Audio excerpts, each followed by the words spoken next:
Bismillahirrahmanirrahim. Assalamualaikum warahmatullahi wabarakatuh. Berita Al-Hijrah 25 September bersama saya Wan Kamaruddin Ibrahim dan juru bahasa isyarat Azlina Muhammad Isa, dan berikut tajuk utama malam ini. Abang tiri tengok adik lemas.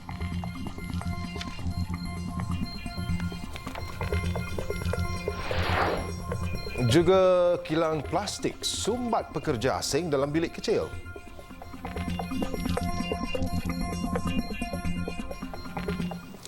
Seorang lelaki berusia 26 tahun ditahan bagi membantu siasatan kes kanak-kanak perempuan berusia 4 tahun yang lemas dalam kolam renang di sebuah apartmen di Bangi 13 September lepas. Dan Ketua Polis Daerah Kajang Assistant Commissioner Muhammad Zaid Hassan berkata suspek yang merupakan abang tiri mangsa ditangkap selepas penelitian rakaman kamera lita tertutup CCTV di lokasi kejadian tular.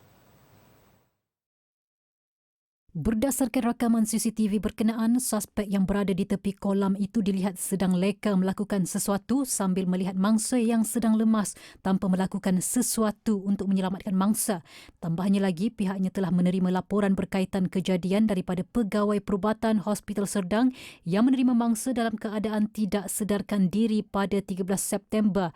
Bagaimanapun, mangsa disahkan meninggal dunia kira-kira jam 1 petang pada 14 September selepas mendapatkan rawatan dan diklasifikasikan sebagai kematian mengejut. Suspek kini ditahan sepasukan anggota polis dari cawangan D7 IPD Kajang bagi siasatan lanjut dan kes disiasat di bawah Seksyen 31-1 Akta Kanak-Kanak 2001. Orang ramai yang mempunyai maklumat berhubung kejadian boleh menghubungi mana-mana balai polis berhampiran atau hubungi pegawai penyiasat kes Inspektor Muhammad Azrul Nizam Zainal Abidin di talian 016 998 5730 dengan segera.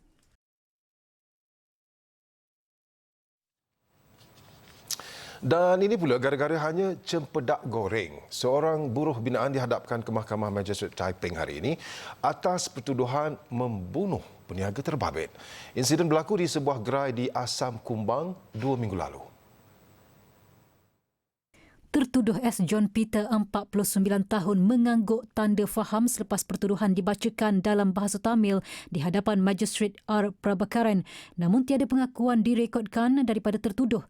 Tertuduh didakwa membunuh Chor Kok Kuan, 59 tahun, di kaki 5 gerai makanan Pasar Pokok Asam Taiping antara pukul 3.30 hingga 4.15 petang pada 12 September 2023. Pertuduhan terhadap lelaki itu dikemukakan mengikut Seksyen 302 Kanun Keseksaan. Jika sabit kesalahan, tertuduh boleh dihukum mati atau penjara sehingga 40 tahun dan jika tidak dihukum mati, hendaklah dihukum sebat tidak kurang 12 subatan. Pendakwaan dikendalikan Pegawai Pendakwa Inspektor Ku Tian Heng manakala tertuduh tidak diwakili peguam. Mahkamah menetapkan 20 November depan bagi sebutan semula kes sementara menunggu laporan bedah siasat dan izin kes berkenaan didakwa di Mahkamah Tinggi. Pada 15 September lalu, media melaporkan seorang peniaga yang menjual pisang dan cempedak goreng maut selepas diserang dari belakang oleh seorang pelanggan lelaki menggunakan subatan kayu. Difahamkan kejadian berlaku susulan pertengkaran antara kedua-duanya selepas mangsa dikatakan memarahi suspek kerana menegurnya menjual cempedak goreng pada harga mahal. Di Putrajaya, seorang pemandu trailer yang terbabit dalam kemalangan membabitkan 14 kenderaan dan mengorbankan 2 nyawa di kilometer 5.7 Jalan Siaran Utara pada Rabu lalu dihadapkan ke Mahkamah Magistrate di sini hari ini. Dan di atas tuduhan memandu secara berbahaya hingga menyebabkan kematian. Tertuduh Muhammad Izzatul Syafiq Muzahari, 29 tahun, bagaimanapun mengaku tidak bersalah terhadap tuduhan itu yang menyebabkan kematian Faris Haziq Abu Bakar, 25 tahun dan Yuswar Muhammad Yunus, 39 tahun. Selepas pertuduhan dibacakan jurubahasa di hadapan Magistrate Aima Nabila Muhammad Azhar, tertuduh didakwa mengikut Seksyen 41-1 Akta Pengangkutan Jalan 1987 Akta 133 yang sabit kesalahan boleh dipenjara antara 5 hingga 10 tahun dan denda antara RM20,000 hingga RM50,000. 25 Oktober ini ditetapkan sebagai tarikh sebutan semula kes dan serahan dokumen. Media sebelum ini melaporkan pemandu trailer itu direman 4 hari bagi membantu siasatan berhubung kemalangan membabitkan 14 kenderaan termasuk sebuah motosikal polis trafik pada Rabu lalu. Dalam kemalangan jam 10.15 pagi itu, trailer berkenaan melanggar barisan kenderaan yang sedang berhenti di laluan terbabit menyebabkan 2 penunggang motosikal meninggal dunia di lokasi kejadian. Pemandu trailer itu tidak mempunyai rekod kesalahan trafik dan ujian air kencing yang dilakukan terhadapnya didapati negatif.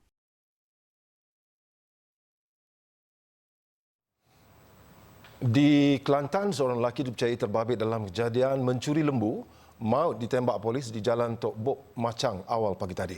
Dan suspek berusia 33 tahun ditembak di Kampung Johor Labok, manakala rakannya berusia 43 tahun ditahan polis. Timbalan Ketua Polis Kelantan, Deputi Komisioner Muhammad Ali Tambi dalam satu kenyataan media hari ini berkata, pada jam 4.30 pagi tadi, anggota bertugas kereta peronda MPV Ibu Pejabat Polis Daerah IPD Machang menerima aduan maklumat awam terdapat kereta Toyota Vios dalam keadaan mencurigakan di kawasan Kampung Johor. Bertindak atas maklumat yang diterima, kenderaan peronda polis bergerak ke lokasi dan terserempak dengan kereta yang dinaiki suspek dan rakannya. Menyedari kehadiran polis, kereta berkenaan memecut melarikan diri dan dikejar oleh kereta peronda polis melalui Jalan Machang ke arah Kota Baru sambil pihak polis memberikan arahan dengan pembesar suara untuk suspek memberhentikan kenderaan. Dalam kejadian itu, berlaku beberapa pelanggaran di antara kereta suspek dan kereta peronda polis sebelum kenderaan suspek terbabas. Ketika anggota kereta peronda turun untuk melakukan pemeriksaan, suspek yang juga pemandu kereta keluar menyerang anggota polis dengan memegang senjata tajam sehingga memaksa anggota polis melepaskan beberapa das tembakan ke arah kaki suspek untuk mempertahankan diri. Namun suspek yang sudah terkena tembakan bertindak meluru masuk ke bahagian pemandu kenderaan peronda polis dan melarikan kenderaan tersebut ke arah Kota Baru, manakala rakan suspek berjaya ditahan di tempat kejadian. Kenderaan yang dilarikan itu kemudian dijumpai berhenti di tepi jalan pada jarak lebih kurang 4 km dari lokasi kejadian di kawasan Pulai Condong. Pemeriksaan mendapati suspek sudah meninggal dunia di kerusi pemandu dalam kereta peronda berkenaan dan mayat kemudiannya dihantar ke Hospital Machang untuk bedah siasat. Siasatan awal mendapati suspek yang maut ditembak mempunyai beberapa rekod jenayah lampau. Polis telah menjumpai peralatan mencuri lembu seperti beberapa utas tali, picagari yang mengandungi cecair dipercayai ubat pelali, sebilah parang, pisau, pengasah dan dokumen pengenalan diri milik lelaki Cina beralamat di Sungai Besar Selangor di dalam kereta suspek. Seekor lembu yang baru disembelih turut ditemui di Kampung Johor. Kes disiasat di bawah Seksyen 307, 379, 379A, 186 Kanun Keseksaan dan 42/1 APJ. Sebuah kilang memproses plastik di Taman Tan Sri Yaakob, Johor Bahru didapati telah memuatkan seramai 325 pekerja asing di 16 ruang penginapan yang disediakan. Dan Timbalan Ketua Pengarah Operasi Kementerian Sumber Manusia Muhammad Asri Abdul Wahab berkata, tindakan tidak bertanggungjawab pihak majikan itu turut didapati melanggar hak asasi pekerja dan dilakukan sejak 2021.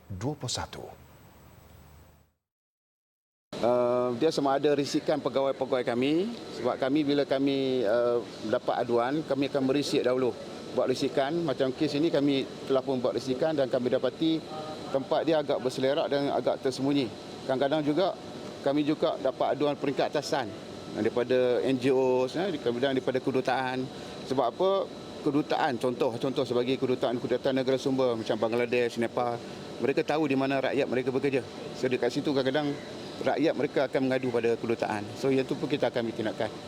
KSM tidak akan berkompromi dengan perbuatan berkenaan dan akan membuka kertas siasatan bagi setiap kesalahan yang dilakukan. Premis-premis penginapan itu turut didapati tidak menyediakan ruang bilik tidur yang kondusif dan selesa buat para penghuni. Selain tiada tempat penyimpanan barang pekerja, bilik mandi dan ruang memasak yang serba tidak lengkap. Jelas Muhammad Asri, kesalahan-kesalahan tersebut didapati mengingkari Akta Standard Minimum Perumahan, Penginapan dan Kemudahan Pekerja 1950 Akta 446 yang boleh menyebabkan pihak majikan dikompaun RM50,000 bagi setiap unit kediaman. Seorang bayi perempuan ditemui di atas lantai simen sebuah rumah yang sedang dalam pembinaan di Kampung Pasir Tuntong, Kuala Selangor awal pagi tadi. Dan Ketua Polis Daerah Kuala Selangor, Superintendent Ramli Kasar berkata pihaknya menerima laporan berhubung penemuan itu daripada orang awam pada jam 1.40 pagi. Orang awam memaklumkan bayi terbabit dijumpai dalam keadaan menangis dan dipercayai baru dilahirkan. Ketika ditemui, bayi itu masih bertali pusat. Tiada pakaian atau nota ditinggalkan di sekitar lokasi berkenaan. Polis juga menghubungi pasukan perubatan bagi memastikan keadaan bayi itu. Ramli berkata pasukan perubatan kemudian membawa bayi itu ke Hospital Tanjung Karang untuk rawatan dan pemeriksaan dan kes disiasat mengikut Seksyen 317 Kanun Keseksaan.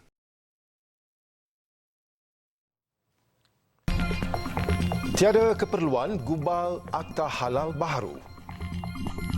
Tiada keperluan gubal akta baharu berkaitan pensijilan halal ketika ini.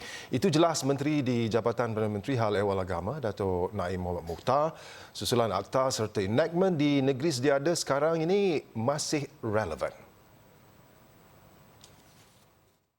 Jelasnya, buat masa ini kerajaan berpandangan bahawa penggunaan undang-undang sedia ada seperti Akta Perihal Dagangan 2011 dan undang-undang subsidiary seperti Perintah Perihal Dagangan, Perakuan dan Penandaan Halal 2011 dan Perintah Perihal Dagangan, Takrif Halal 2011 serta enactment di negeri-negeri sedia ada masih sesuai dalam memenuhi kehendak serta keperluan semasa negara. Kerajaan menyambut baik cadangan untuk mewujudkan Akta Halal Malaysia.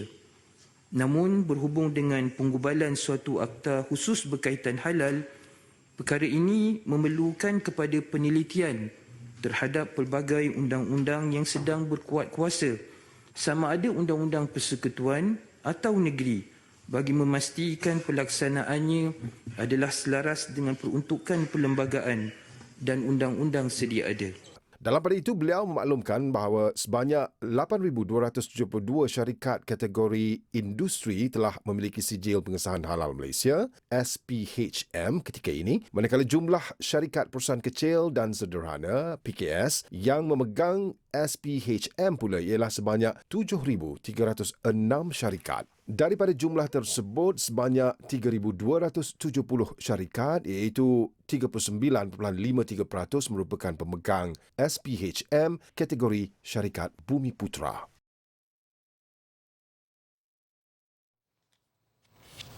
RM308 juta diperuntukkan Kementerian Pembangunan Kerajaan Tempatan KPKT bagi pembinaan 3 projek perumahan rakyat PPR baru di 3 kawasan parlimen berbeza sekitar Perak. Dan Menterinya Nga Ko Meng berkata pembinaan 1,200 unit PPR di Parlimen Lenggong, Tambun dan Teluk Intan itu dijangka memberi manfaat kepada 6,000 isi rumah di negeri terbabit. Nga Ko Meng dalam satu kenyataan berkata tapak pertama PPR Tambun akan dibangunkan di Don Manjoy di atas tapak milik kerajaan negeri. Projek ini mensasarkan sebanyak 500 unit rumah bertingkat dengan kemudahan lift, surau, tadika, taska, dewan, balai komuniti dan sebagainya dengan anggaran kos RM140 juta. Manakala tapak kedua iaitu PPR Lenggong dibangunkan di Don Kota Tampan melibatkan 300 unit rumah lengkap dengan kemudahan asas dan dianggarkan RM72 juta. Sementara itu, tapak ketiga pula terletak di Parlimen Teluk Intan dan di kawasan Don Changkat Jong yang melibatkan projek 400 unit rumah teres lengkap dengan kemudahan asas dan dibina di atas tapak milik Perbadanan Prima Malaysia dengan anggaran kos RM96 juta. Pembangunan projek PPR ini akan menjayakan sasaran kerajaan persekutuan untuk pembinaan 500,000 unit rumah mampu milik di bawah RM ke-12. Kementerian Kesihatan KKM sedia berdepan ancaman penyakit baru sekiranya pandemik berlaku pada masa depan termasuk penyakit X yang setakat ini belum dikenal pasti. Dan Menterinya Dr. Zaliha Mustafa berkata langkah itu diambil susulan Pertubuhan Kesihatan Sedunia WHO turut memberi amaran wabak yang digelar penyakit X dijangka boleh berlaku pada bila-bila masa. baru ni lah. Okey, sebenarnya kalau dia namakan X tu kalau kita tak tahu lagi lah penyakit apa. Jadi ini sebab tu dinamakan X ya. Tetapi kalau ikutkan persediaan kita di peringkat Kementerian Kesihatan Malaysia ni, kita memang sentiasa bersedialah atas apa saja kemungkinan-kemungkinan jika berlakulah pandemik pada masa hadapan. Mengulas lanjut, Dr. Zaliha berkata isu penyakit X tidak dibincangkan dalam Perhimpunan Agong Pertubuhan Bangsa-Bangsa Bersatu PBB ke-78 di New York antara Menteri Kesihatan dari 194 negara yang hadir baru-baru ini. Semalam media melaporkan pakar kesihatan global memaklumkan ancaman pandemik besar itu yang boleh meragut jutaan nyawa berbanding COVID-19 semakin hampir. Justru itu, WHO menyarankan penyediaan vaksin lebih awal sebagai langkah awal selepas dunia sebelum ini tidak bersedia menghadapi COVID-19 pada awal 2020. Beliau berkata demikian pada sidang media selepas majlis penyerahan projek kompleks Dewan Bedah, unit rawatan rapi ICU dan wad tambahan Hospital Kuala Lumpur HKL pagi tadi. Sementara itu, perkembangan belanjawan 2024 yang akan dibentangkan 13 Oktober ini, Dr. Zaliha memaklumkan KKM berharap akan mendapat peruntukan lebih tinggi berbanding 36.3 bilion pada belanjawan 2023.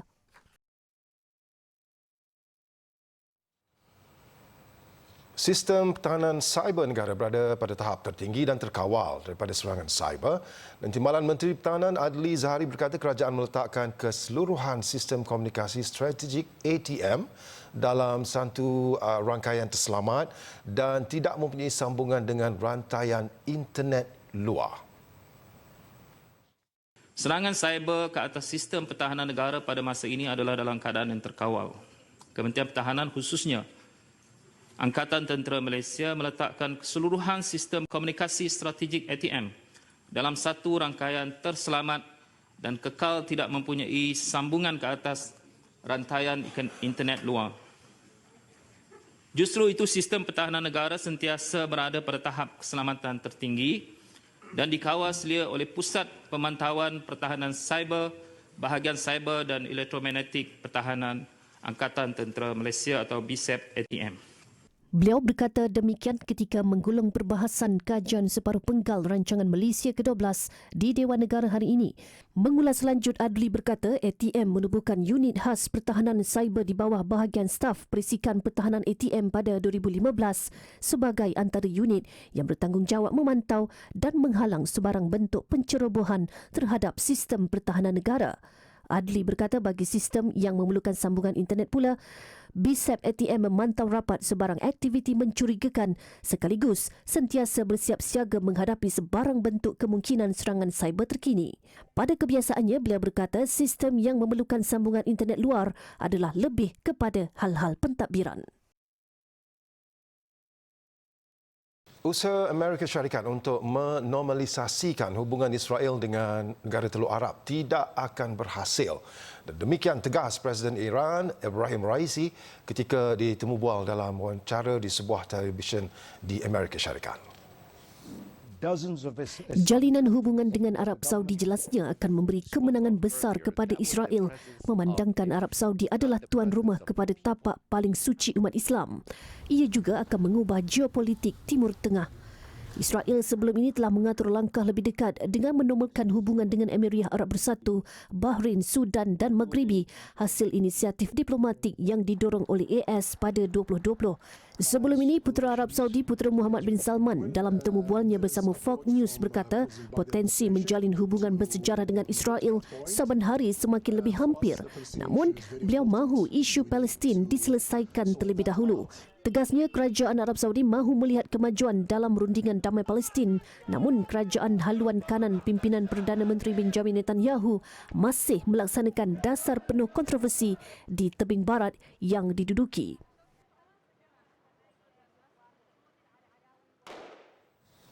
Angka korban akibat letupan kilang bola golf di selatan Taiwan meningkat kepada 9 orang dan selain pekerja kilang turut menjadi korban 4 anggota bomba. Dan sementara itu, operasi mencari dan menyelamat diteruskan hari ini bagi mengesan seorang pekerja yang dilapor masih hilang. Insiden tragis itu turut mencederakan lebih 100 orang. Magistrat Daerah Pentong, Chow Chun Min berkata, 15 daripada 56 orang yang dimasukkan ke hospital dirawat di unit rawatan rapi. Usaha mencari pekerja yang hilang diteruskan hari ini dan analisis DNA diperlukan untuk membantu mengenal pasti mangsa. Kerajaan tempatan turut mengumumkan bahawa syarikat itu berdepan denda $74,651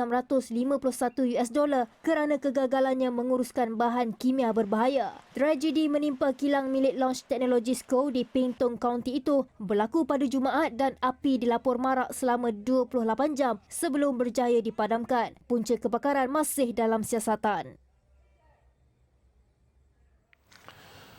Anak patung seram yang digelar sebagai Chucky ditahan polis Mexico selepas digunakan pemiliknya untuk memeras ugut wang daripada orang ramai sambil mengacukan pisau. Dan turut ditahan pemilik Chucky dan kedua-duanya didakwa atas kesalahan mengganggu keamanan dan ketenteraman.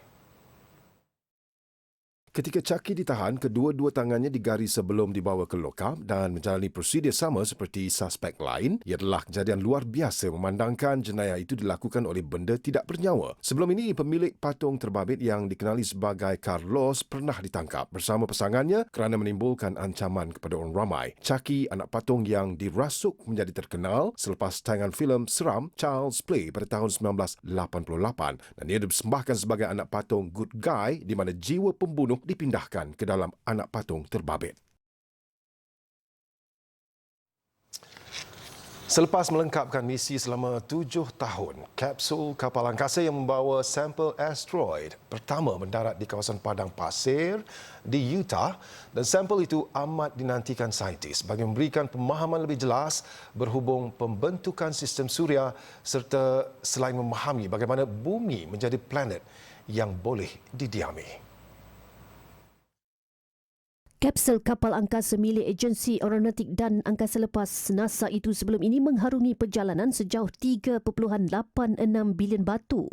Penyiasat utama misi OSIRIS-REx, Dante Loretta, tidak dapat menahan sebab sebaik mengetahui kapsul tersebut berjaya mendarat. Ketua NASA Bill Nelson yang memuji misi itu berkata, habur asteroid berkenaan akan memberi saintis gambaran terhadap permulaan sistem suria. Kapsul berkenaan dilepaskan daripada kapal angkasa OSIRIS-REx pada jarak 100,000 km dari bumi dan mendarat selepas perjalanan 4 jam. Saintis juga menjangkakan memperoleh sekurang-kurangnya secawan serpihan daripada asteroid yang kaya dengan karbon dikenali sebagai Bennu. Sebelum ini, satu sudutih sampel daripada asteroid yang sama pernah dibawa pulang oleh Jepun. OSIRIS-REx memulakan misi angkasa bernilai $1 bilion Amerika pada 2016 dan tiba di Bennu 2 tahun kemudian. Kapal berkenaan kemudian mengutip sampel batu dan serbuk dari Bennu pada 2020. Sampel asteroid Bennu akan diterbangkan ke makmal NASA di Pusat Angkasa Johnson di Houston, Amerika Syarikat.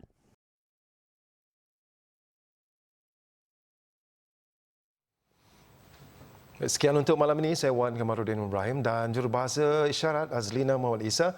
Satukan ummah dengan ilmu bagi memperkasa Malaysia Madani. Assalamualaikum warahmatullahi wabarakatuh. Jaga diri. Selamat malam.